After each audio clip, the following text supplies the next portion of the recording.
type of thing.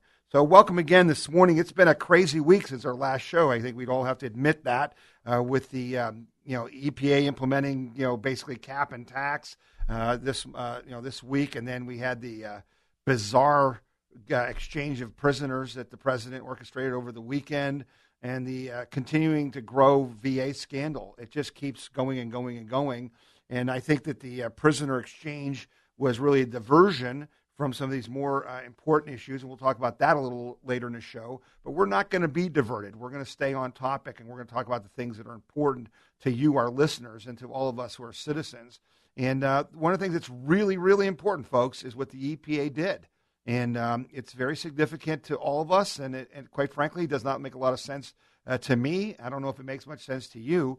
But we invited a gentleman on to join us this morning who's been involved with the coal industry for quite some time. And Doug Matheney, I think will give us an insight from the perspective of the industry, which, quite frankly, you don't hear a lot of on the national media because they all just keep talking to you about global warming and environmentalist agenda. And so we're glad to have Doug with us. Doug, you with me this morning? Yes, Tom. Thank you for having me. Well, thanks for being on, Doug. I know you've been involved with the Coal Association on and off, but right now, are you formally affiliated with them, or what are you doing at the moment? I am coordinator for the state of Ohio for Count on Coal, which is the grassroots element of the National Mining Association. Oh, great. Okay, so you're still hooked in. You got all the facts and figures, and Doug, this. This is very frustrating for you, as it is for a lot of us in the Tea Party, because we've worked very hard to defend coal. We think the charges against it are just trumped up. But this has serious consequences, not just to the industry, but to citizens. And it really, I guess the question I have for you to start off, that's really in my mind, is with the natural gas that we found here in Ohio. We know that we get about 70% of our energy from coal, but now we got this natural gas. How are these new EPA rules going to affect us here in Ohio as consumers? What can you tell us about that, Doug? Well, it's very simple. Natural gas is great, but at this point, we do not have the infrastructure to use it in a way that would be beneficial to the residents of the state of Ohio. It's just not available in the capacity that is needed. That's exactly right. And I was talking to someone at First Energy, and there's another piece of this puzzle that people never think about. The gentleman I was talking to was saying, if there's a coal strike or there's some interruption, the rail lines get blown up or something by some terrorists, outside my power plant, I've got 30 days worth of coal all piled up there. But if I've got natural gas coming into my power plant and that line is cut, we're down right then. Isn't that true, Doug? That's absolutely. It is immediate. That's a serious problem, isn't it? When you're trying to manage the energy flow of Ohioans. Well, that's what I've been telling people is with coal, you can put it on a rail car, you can put it in a semi, you can put it on a conveyor, and you can get it where it needed to be to produce electricity. With natural gas, you only have one way to get there, which really does constrain your ability to keep it running at all times. Well, and Doug, that's the other question. I've been hearing reports, and I'm sure you're aware of these reports, that our energy grid is literally, I guess it was in January, I heard like January 16th, we came within 5% of our national capacity, that we almost had a power failure, a massive power failure in the United States this January because we're barely keeping up now. And then the president and the EPA put these new rules on us, which is only going to make the situation worse. Well, what a lot of people do not understand is the way that we prevented that power outage was because we were using power plants the EPA is now slating to close. Had those been closed, it would not have been a maybe. We would have had shutdowns in the electric grid this past winter. And people call it a polar vortex. I call it an old-fashioned winter. When I grew up, winters like that were not all that unusual. You're right. You're right, Doug. Yeah. And see, and I heard, this is astonishing to me, and I don't think our listeners really understand this, but I heard that like First Energy has like 54 generating plants, and like 26 or 28 of them are scheduled to go offline by 2015. Doug, is that true? Yes, it is, sir. Wow. How can we have power if we're turning off our Here's our grid? problem. We have an EPA and a current administration that is doing extreme damage not only to the coal industry and the coal-fired power plants, but to the nation as a whole.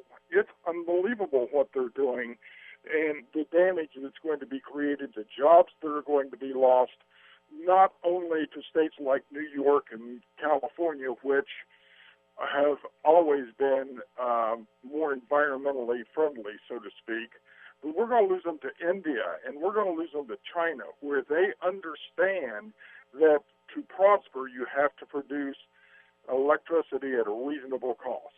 Well, those are just facts. I mean, Doug, the left likes to say that, we ignore the facts about global warming and the facts about, the economy and the facts about healthcare, but they don't have any facts. I mean, Doug, these new rules are not necessary. In their own announcement this week by the EPA, they stated flat out that it would not affect global cooling, warming, or climate, whatever term they're using now, in any way. These rules will not help the situation at all. So why are we doing this? Well, I'm going to say a couple things here. One is we keep talking about climate change.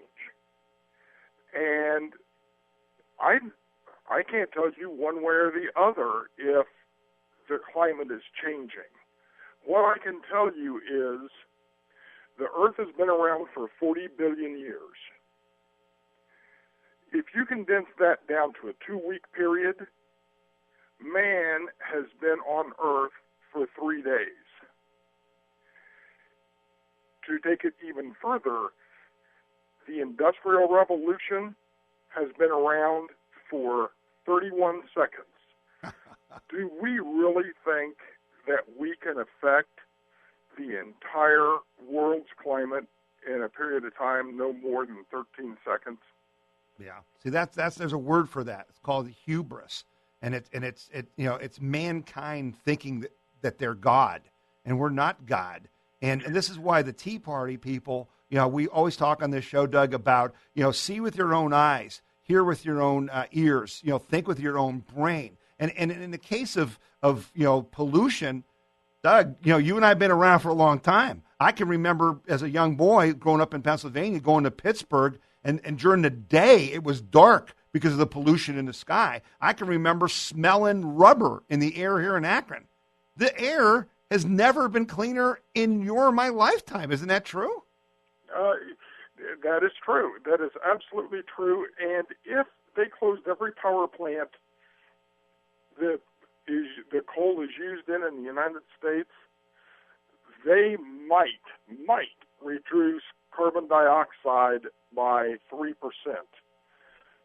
What people need to understand is carbon dioxide is what we live with. That's how we breathe.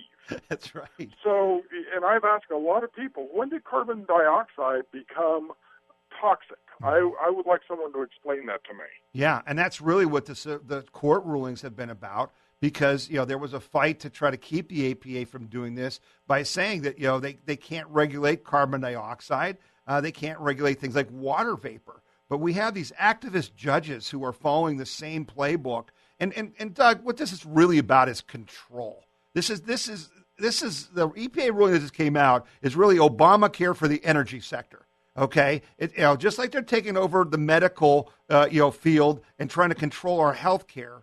By controlling energy, they control us. That's what made America great. What made America great was our use of our natural resources. We shouldn't be threatened. This should be the heyday of America. We should be leading the world in growing jobs. If we just drilled for the oil we have, mined the coal we have, built the nuclear plants we should have, Doug, we would be leading the world to new heights of prosperity. But instead, our own government is trying to stop us from doing that. Oh, that is absolutely true, Tom. What people need to understand is America was based on the entrepreneur.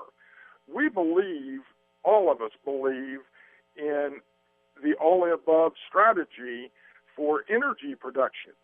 But we don't need the government choosing winners and losers.